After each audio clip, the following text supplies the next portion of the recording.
Welcome to Cinema Drinking Buddies. I'm Matt and he's Gio, and on this channel we review movies and we drink. And in today's video we are drinking a tequila cocktail known as a Brave Bull. Brave Bull. Brave Bull. Let me know what you think. I feel like I taste the tequila more than the Kahlua. This is just tequila and Kahlua mixed. And stick around till the end of the video and we'll show you how to make it, the proportions that you use. I taste the coffee a lot more. Do you? Yeah. I can definitely taste it, but I feel like the tequila is still very prominent. So while we drink this Brave Bull, we are going to discuss the movie It, Chapter 1. Yo flow 2, yo flow 2, yo flow 2, yo flow 2, yo flow 2, yo flow 2, yo flow 2. That featured some really brave kids. Yep. Brave as bulls, you may say. Brave as bulls. I guess bulls are brave, right? Yes. Probably. So what did you think of It Chapter 1? I enjoyed it a lot. Yeah. I didn't watch it in theaters. I watched it the first time on DVD. Or not even DVD, just over TV. Yeah. But yeah, I enjoyed it.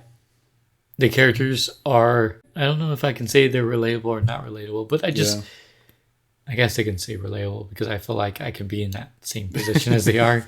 The way that they act, the way that they act like kids, which is awesome. Yeah. And what's even funnier, they are kids. It's not like some 20, 30-year-old acting like a kid. Yeah. They actually hired real kids and got permission from their parents to say profanity.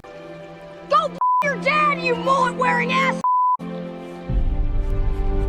And they use it very, very Oh, yeah. Yeah. They did not shy away from it. It's like, oh, this is my chance. I am going to use these. But they use it in a very, very weird, appropriate time. Sometimes they shouldn't use it, but they don't care. So Yeah. This I feel like every time it was like completely inappropriate. But yeah, for me, I enjoy this movie too. Like for a horror movie, like I did actually see this movie in the theater, which is weird for me because I'm not really a horror movie person. When I left the theater, my biggest takeaway from the movie was how funny it was. yeah. But it was funny, but I still wouldn't call it a comedy though. This movie did the comedy so perfectly. And it wasn't like your corny horror movie comedy that you typically see in a horror movie. It was just, like you said, the kids just being kids. Yeah. And kids are funny. So, I mean, I'm glad that they just allowed that to happen. Finn Wolfhard, the one who played, I think that's his name, the one who played Richie, the one with the big glasses. Like, oh my God, that kid had me cracking up the whole time. His one-liners are just so great. Oh, yeah. Is that how you want to spend your summer? Inside of an arcade? You're spending it inside of your mother. they're Like when they're all constantly, like what are they? I think, how old are they? 13, 14, somewhere around there probably. And it's hilarious because they're all talking about like how they've seen this clown, and he's like, Wait, can only virgins see this stuff? Is that why I'm not seeing this shit? it was a funny movie, and it was scary, but it wasn't what I feel like a lot of horror movies nowadays depend on, which is the jump scares. yeah. It's just the whole, like, you're going to see something scary and you know it's going to be scary. And it's just like, you're scared because what you're actually looking at on the screen is scary. Yeah. Not because something jumped out at you and startled you. No, and they did use jump scares in the movie. Of course, every horror movie is going to use some sort of, but they didn't depend on jump scares, which makes that movie much greater. Yeah. If you don't depend on it, then you can still have that horror aspect of it. Then that it makes it a better film. Yeah. One scene that I guess I don't know if it goes unnoticed or not, but when he's in the library, and he's looking through the pages in the book, but you see the librarian in the background just staring at him. I didn't notice that. Really? Oh yeah. You have to, I guess, rewatch and just look at that. Just look at the librarian staring at him while he's looking through the book, and her expression just changes. And so that part, it's just I didn't notice that. That's weird. Because I remember when she came up to him and was like, hey, you should be, out playing outside, not cooped up here in the library. But then, like, I didn't see her again until he ran into her, like, there in the basement when he was being chased by that. Yeah, and she's in the background. You can see, like, if you look in the background, you can see her. She, like, turns around and looks at him, and she has this big smile on her face, or I guess another one when they're in that the old house, and you see it, and from what I read, this is the first time the kids saw it, so saw him in costume. Skarsgård. Oh, like the first time the actors actually... Okay. Actually, the little kids actually saw him. Okay, yeah, because I was going to say, no, they had seen him earlier in the movie, but you mean like as far as like the order that they filmed it Yeah. in? Okay. That's the first time they saw him. So that reaction there is actually their real reaction to what they saw. So just kind of a little background on the movie. This clown, Pennywise, the dancing clown, basically comes back to the town of Derry every, was it 26 years, 27 years? I think so. And people disappear, mostly little kids. Yeah. So it started with Georgie, who was Bill's little brother. Bill was one of the kids, probably the main one of the group. The movie starts out with Georgie chasing this paper boat down the street where it's raining, and then the boat goes into the gutter and Pennywise is in there. A very famous scene. So it starts with him, and basically for a year, every 26, 27 years, kids disappear. And he says, we all float down here. So they're dealing with this going on. There's another girl by the name of Betty Ripson who goes missing. Ed Cochran is another kid that goes missing. There's a group of bullies who picks on the losers club, so to speak. Yeah. And one of those kids goes missing.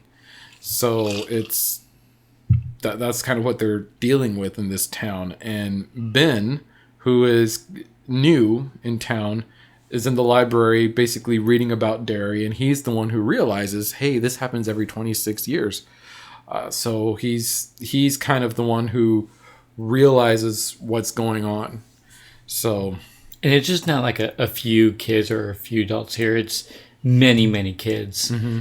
It seems like there's a spell on this town of Derry, which parents don't really realize or really investigate that further, because there's wanted posters everywhere of kids missing, and it seems like the parents or the police don't really care. They're just very nonchalant about them. Yeah. So they're just like, oh, okay.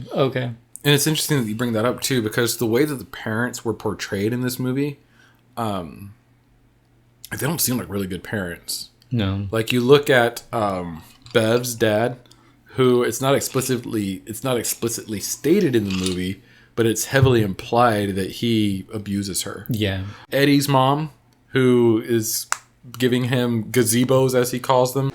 You know what these are? They're gazebos! They're bullshit! She is completely overprotective of him to a fault. Yeah, basically just controls him.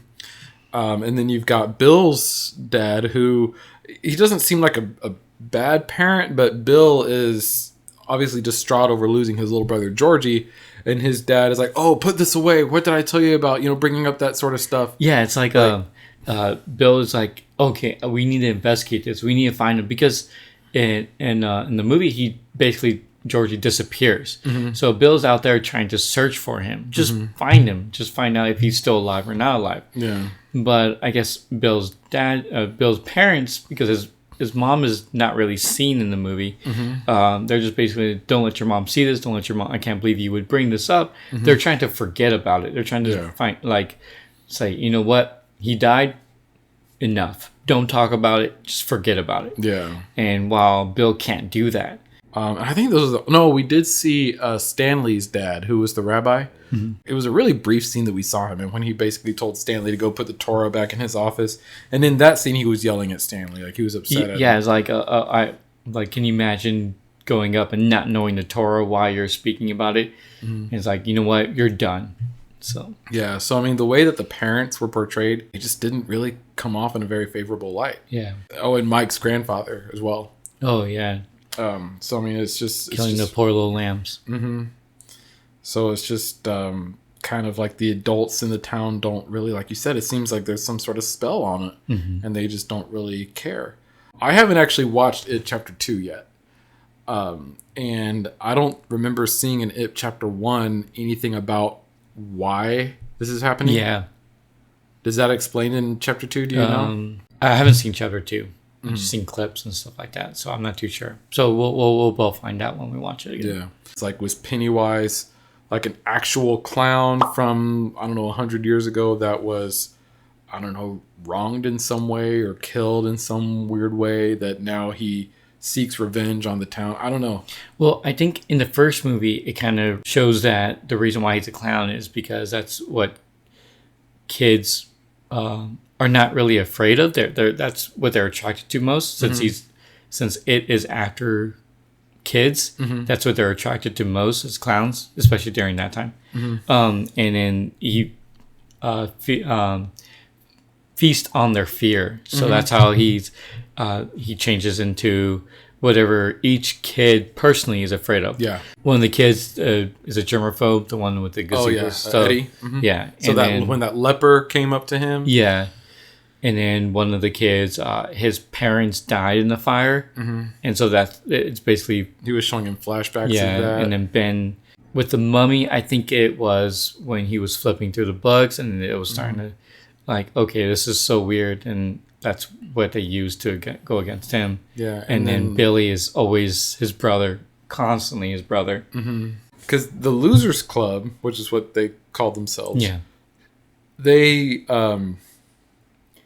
It was just those four boys at first. Bill, Richie, Eddie, and Stanley. And then Bev joined them, and then Ben, and then Mike. So there were 7 of them. Yeah. The movie did a really good job, I feel, at showing us what the story of each of those 7 characters. Because that's a lot of characters when you think about it. To really like go in depth with in a Not movie. only that, they showed the bullies. Yeah. Or not all of the bullies, just But that one. Henry. Yeah. So really 8 characters when you think about it, showing, what their fears are, kind of what their life is like, what their backstory is. Even his dad wasn't, his dad was really bad to him, shooting at his feet like that. Yeah. And then basically telling his friends like, oh, this is who you're following. It's like, wow.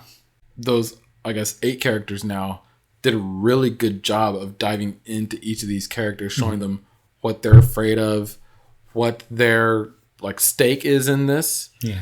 And, just really pulling it off without, I feel like, spending too much time on, exposition.